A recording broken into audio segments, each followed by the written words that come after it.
법무법인 예인 이혼 전문 변호사 정용목입니다. 제가 상담을 하거나 이혼 사건을 수행을 할 때 보면 이혼 위기 끝에 부부관계가 완전히 달라져서 마치 제2의 신혼생활을 하는 것 같은 그런 생활을 하시는 분들을 많이 보게 됩니다.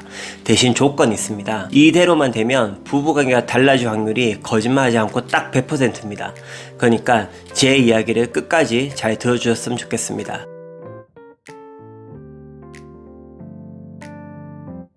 혹시 여러분들 중에 이혼 변호사를 만나본 적이 있는 분들이 있으실까 궁금합니다. 아마 거의 없을 것 같습니다. 실제로 이혼을 고민하고 있는 분들 중에서도 이혼 변호사를 만나서 상담한 것까지 하신 분들을 찾기가 되게 어려우니까요. 그만큼 이혼 변호사를 찾아왔다는 것 자체가 사실 어려운 일들입니다. 그러니까 저를 찾아오신 분들은 정말 힘든 과정을 겪고 그리고 부부관계 개선을 위해서 노력도 많이 하시고 그럼에도 불구하고 더 이상 답이 나오지 않아서 찾아오신 분들입니다. 결국 부부관계가 위기까지 갔다가 다시 개선되는 것은 정말 힘든 일이라고 할 수 있겠습니다. 실제 사례를 가지고 설명드리는 것이 좋겠습니다.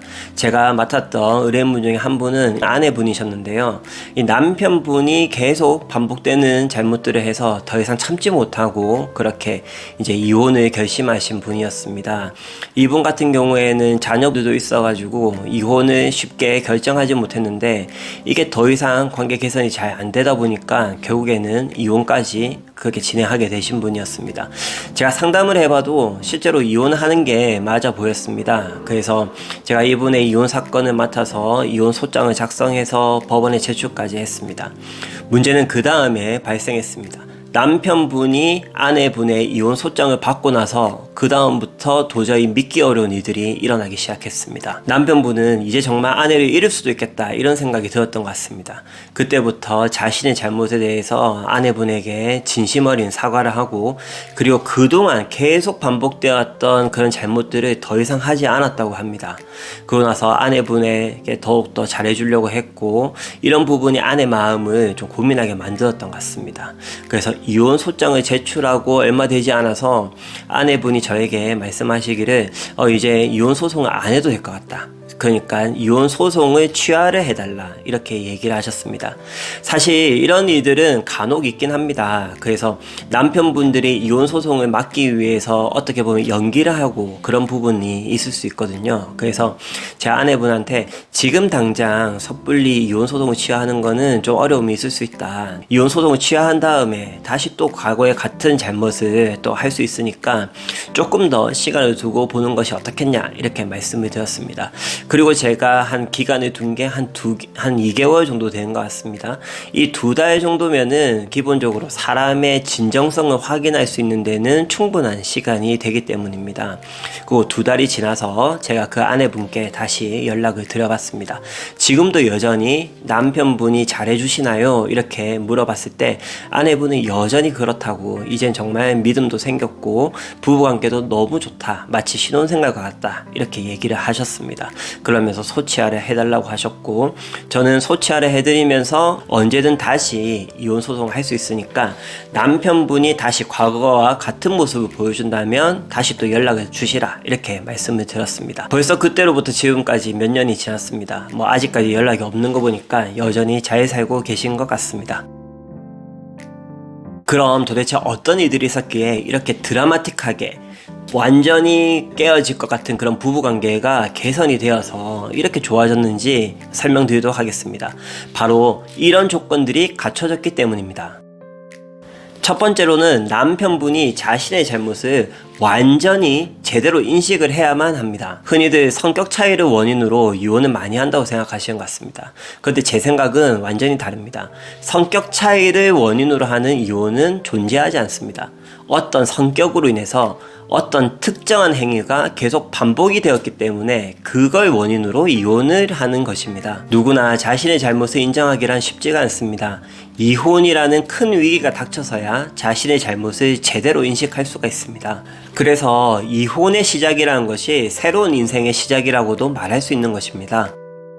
두 번째로는 남편분이 진정으로 그렇게 아내분에게 사과를 해야 됩니다. 아무리 자신의 잘못을 인식을 했다 하더라도 상대방에게 그 잘못에 대해서 진심으로 사과를 하지 않으면 그 상대방은 다친 마음이 낫지가 않습니다. 사과라는 것이 자존심을 상하게 하는 그런 일이 될 수도 있지만 진정으로 용기를 내어서 사과를 해야만 그때부터 다시 새로운 시작을 할 수 있는 준비를 할 수가 있습니다. 그래야만 또 다친 마음도 회복되기 시작합니다. 세 번째로는 남편분이 같은 잘못을 반복해서는 안 됩니다. 자신의 잘못을 인식까지 했고 그리고 상대방에게 자신의 잘못에 대해서 진심으로 사과를 하고 그렇게 했는데 다시 또 같은 잘못을 반복을 한다. 이건 사실 있을 수가 없는 일입니다. 그것은 바로 진정으로 반성을 하고 있는 것이 아니라는 것을 오히려 보여주는 것입니다. 네 번째로는 남편분이 아내분의 눈치를 좀 봐야 됩니다. 이게 사실 좀 어려운 부분인데 꼭 필요하기도 합니다.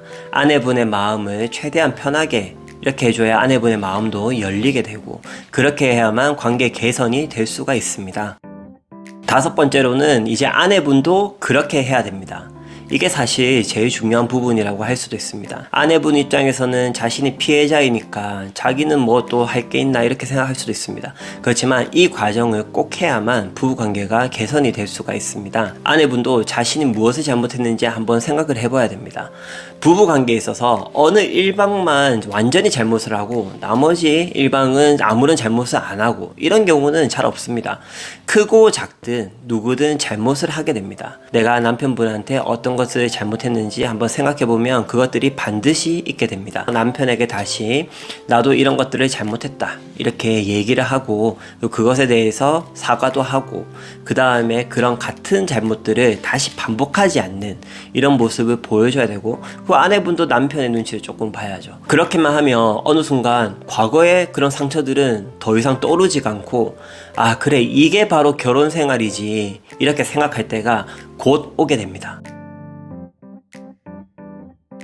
자, 그래서 이것만 기억하시면 됩니다. 이혼 위기까지 왔을 때 잘못한 배우자는 자신의 잘못에 대해서 제대로 인식을 하고 그것에 대해서 배우자에게 진심 어린 사과를 하고 그리고 같은 잘못을 반복하지 않고 아내가 필요한 것들을 이렇게 챙겨주고 그리고 아내도 마찬가지로 그 배우자에게 자신의 잘못한 것들을 또 인식하고 이런 과정들을 계속 반복만 한다면 그렇다면 100% 깨어질 것 같은 그 부부 관계는 완전히 새롭게 변화할 수 있습니다.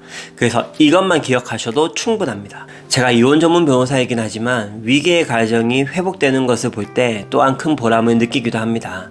물론 도저히 해결이 안 된다면 이혼을 통해서 새롭게 시작하는 것도 좋지만 정말 해결이 안 되는 것인지 확인을 해볼 필요도 있다는 것입니다. 그런 의미에서 제가 끝까지 가야 새로운 시작이 보인다 이런 말씀을 자주 드리기도 합니다. 그래서 오늘은 이혼 위기까지 갔던 부부가 완전히 새롭게 변할 수 있는 그런 조건들에 대해서 설명을 드렸습니다. 오늘 제 이야기가 관련 고민을 하고 계신 분들에게 조금이라도 도움이 되었으면 좋겠습니다. 그러면 오늘 이야기는 여기까지 하고 다음에도 좋은 이야기들로 찾아뵙도록 하겠습니다. 감사합니다.